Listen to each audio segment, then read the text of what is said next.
Why did I forget my tripod? Why did I forget my tripod? Stupid, yeah. Stupid. Anyway, hi guys. Um, don't mind the children in the background because damn, I can't get away. I can't get away. This is like a storm type of thing, so don't mind the background. Just focus on me. Just focus on.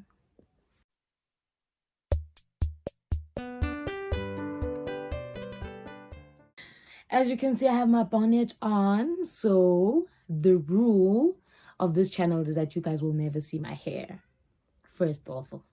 Then it's crust. As you can see from my intro video, no makeup.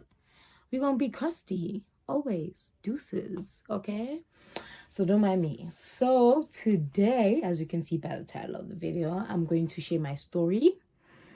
If you haven't noticed, I have a beautiful scar. And this is my scar. This is my scar. Then I have a pee-poo. Okay, that was weird. But yep. I lost my below the elbow right part of my hand. Yeah, I was amputated, but I still have my elbow, as you can see. Yes, it moves. It moves. Oh my word, it can turn. Boom, boom, boom. Anyway, guys, let me take off the jacket actually so that you guys can see how I function. Let's get it. So when I was 7, I got into a car accident with my dad, my half brother. He's my brother basically, so I shouldn't have said that, but I want you guys to understand who he is, and my stepmother. So there was 4 of us in the car, and we were driving to where my dad lived. I was living with my grandmother at the time, my dad's mom, and our dad had fetched us, me and my brother and I, to go and visit him for the weekend. It's gonna be nice family times, but the devil had other plans. So anyway, I don't like eye contact, so I'm just gonna keep looking up. I'm not crying. I'm so over it. So then when we were driving, it was nice. We were singing, we were clapping, and then doof came a truck. I don't know where they came. Oh, this is what I know, but I'm still not sure what actually happened. So apparently,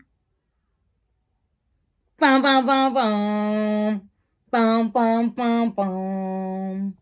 Apparently, so we were trying to overtake a truck. Then the truck was trying to overtake another vehicle. Then while we couldn't get back to the back. So the tire from the back burst. Car.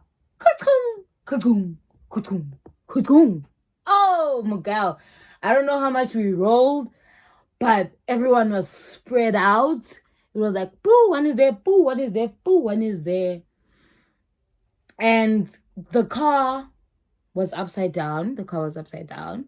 Then while the car was upside down, I could see the car from where I was. So the car lights were on, the radio was working, and the song, not Big Sean. Who's this?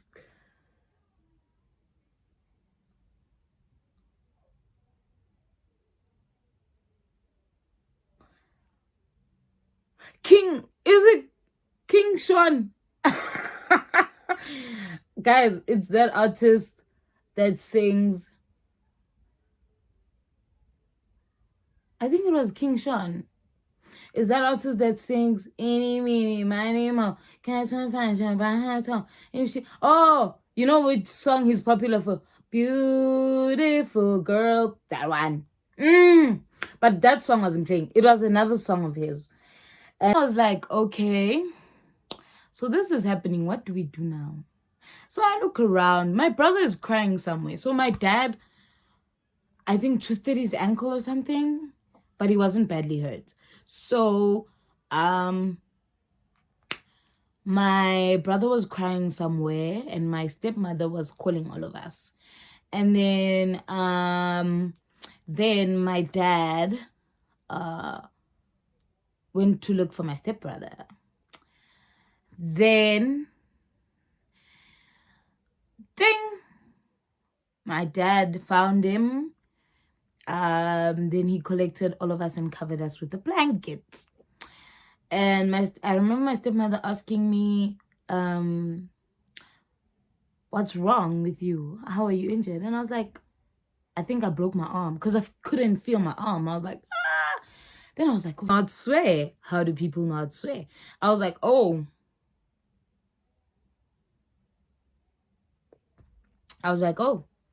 So I was like, this is the arm I write with. Then I started crying. I was like, how do I go to school? When school still mattered. How do I go to school? How am I going to pass in school? What is going on here? So then, my dad called my uncle and he's like, bro, holler at me, bring some ambulance because I don't have the ambulance's number. Like, tell me something, bro, do something for me. He didn't say that, but yeah. Then the ambulance passed us. Wee. Oh, guys, we were deep within. We were like, it was like a steep, and we were like, guru. Dum. Then, my uncle called the ambulance to say, hey, you just passed them. And they came back, and then they took all of us into the ambulance. And then I was lying there, right? And I was losing a lot of blood. So they put two like plate things on then they wrapped it in bandages. And it actually got to the point where my arm was painful the whole time. I didn't feel pain in my arm. And then when they wrapped it, I felt pain. And I was like, and then everything was calm. They tranquilized me. They drugged me to sleep. So then what happened next? Oh, then I got to the hospital. They injected me literally everywhere. Wow. So when they injected me, it was sharp, it was okay. Then I had to be in a helicopter. They had to transport me. So at the time, I used to watch air crashes with my grandfather. So when they said, Sia, we're transporting you with the helicopter, I was paranoid out of my poop. I was in poop. So when I realized that I'm in poop, I was like, gong, gong, gong, gong. I started crying. I threw a tantrum. I was like, there's no way you're taking me there. There's no way you're taking me there. And then, you know what they did? They dragged me. Then, let me tell you guys, when I woke up, I heard and I was like, I'm in a helicopter. Then when I was just about to cry, they dragged me again. Woke up in hospital. The first person I saw was my mom. And I told her, I said, Mom, they took the hand that I write with when school still mattered. And my mom was like, oh my word, it's gonna be okay. My mom was there for me every single step of the way. Every single step of the way she was there. And I'm so very thankful to her. And over the years, my parents and my grandparents have told me that through it all, I was the one that actually was motivating them to get over it when I was younger, when the accident had just happened. And I went back to school and I had to learn. I taught myself how to write with my left hand. I was right-handed. So I taught myself how to write with my left hand. I actually told the nurses, I was like, give me a piece of paper. And then the first thing I noticed was my name, guys. It was like I was in grade R again. Very life status taken. But I taught myself how to write. I always got a handwriting sticker till second grade. Then I didn't get the handwriting sticker because my handwriting sucked. Because I was still learning, how to write with my left hand.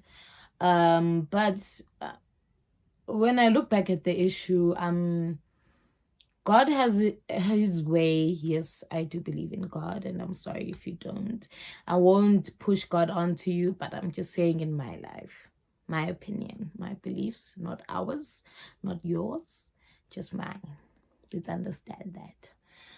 So God has his ways, God has his plans, and I understood that some things had to happen. And the reason why I'm shooting this video with the selfie camera, because I forgot my tripod in Pretoria. So smart. So from that situation, I've gotten strength. I've gotten strength. And now I can talk about my story and share it with you guys. And I hope you find courage in it, because I was able to overcome my disability, the accident, the trauma. I can now drive, I was very scared of the road. In the beginning, I was like, what if it happens again? What if I lose my leg this time? What if I lose my other arm? How am I gonna function? But I've gotten to the point where it's like, it's really okay. It's really okay to be on the road. It's really okay to drive. It's really okay to not be okay because you lost your arm. It's easy to not be okay when you have a certain disability, but you also have to know that it does get better. You do adjust to your situation and you do grow from it and become a beautiful flower.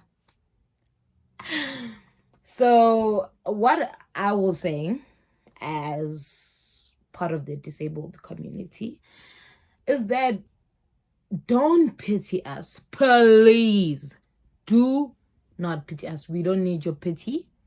We already pity ourselves enough. We don't need your pity. Ne? All we need from you, do not make us feel normal, because we know we're not. Treat us as we are. Do not pity us. Do not try to act like we're normal. We're not normal. We know we're not normal. So just treat us with love, kindness, and care. And we come with the fragile box. Okay? We written fragile. Because you could say something as a joke, but then only we can make disabled people jokes. And only, when you are able, don't make disabled jokes. It's not funny to disabled people. But when disabled people make jokes about disabled people, then it's funny. Because we're disabled. It's a matter of saying the N word. It's only for black people.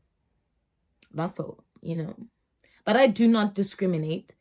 And if you got anything from this, if you learned something, if you got courage, if you got support, if you got care, if you got kindness, please do comment down below of what you got from this information. And yeah, this is Sia, and she's out. Bam, bam, bam, bam, bam, bam, bam, bam, bam, bam, bam, bam, bam, bam, bam. Yes, I got meat. Anyway, peace out.